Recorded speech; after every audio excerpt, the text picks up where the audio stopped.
Bonjour tout le monde. Aujourd'hui, nous allons faire notre nouvelle leçon de science. Eh oui, la science. Je sais que la majorité de vous aime cette séance.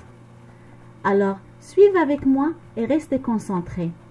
Nous allons étudier la fonction principale de l'appareil respiratoire. Allez, c'est parti. Alors, l'objectif principal de cette séance est de découvrir la notion de la respiration.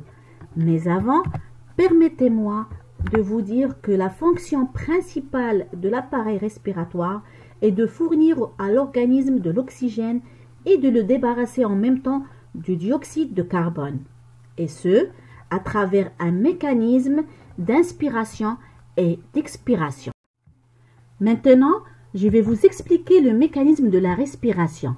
Donc, dans un premier lieu, on va commencer par l'inspiration qui est active, c'est-à-dire qu'elle nécessite la sollicitation des muscles qui doivent forcer pour que l'inspiration se fasse.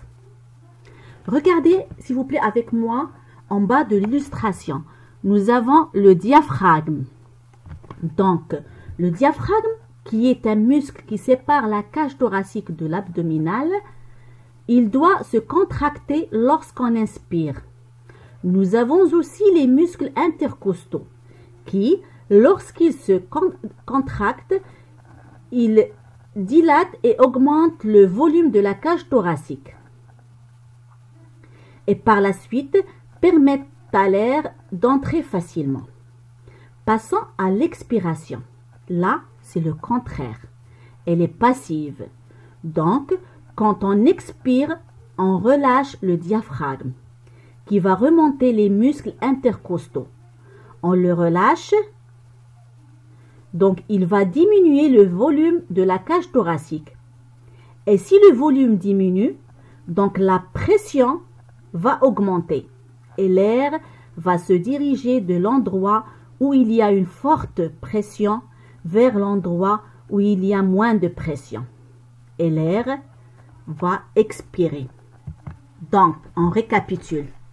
L'inspiration, c'est quand on respire, l'air entre dans notre corps.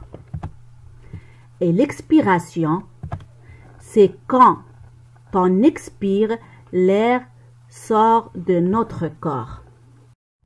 Alors, cette illustration nous montre le mécanisme de la respiration de ce garçon. Si vous suivez la flèche rouge, vous aurez le chemin de l'air inspiré. Et avec la flèche bleue, nous avons le chemin de l'air expiré. Maintenant, je vais vous demander de faire une toute petite expérience. En restant à votre place, comptez combien de fois vous inspirez par minute.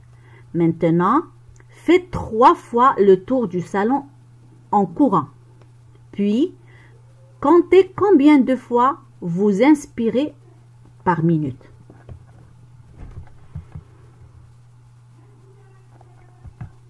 Alors, vous allez remarquer que la respiration peut accélérer et s'amplifier en fonction des besoins. Quand on est en repos, le nombre d'inspirations est inférieur à celui des inspirations qu'on fait lorsqu'on fournit un effort physique. On déduit. Respirer, inspirer et expirer de l'air sont des mouvements respiratoires. Ces mouvements sont lents pendant le repos et accélérés quand on fournit un effort physique. On récapitule. Donc, un effort physique demande plus de respiration et nous donne plus de chaleur. Maintenant, je vais vous demander de faire les exercices numéro 1, 2, 3 et 4 de la page 93-94 du manuel de l'acroscience. Ma vidéo tient à sa fin. J'espère que vous avez bien compris. Et si vous avez encore besoin d'explications, n'hésitez pas à me contacter via Cool Schools. Merci, à très bientôt.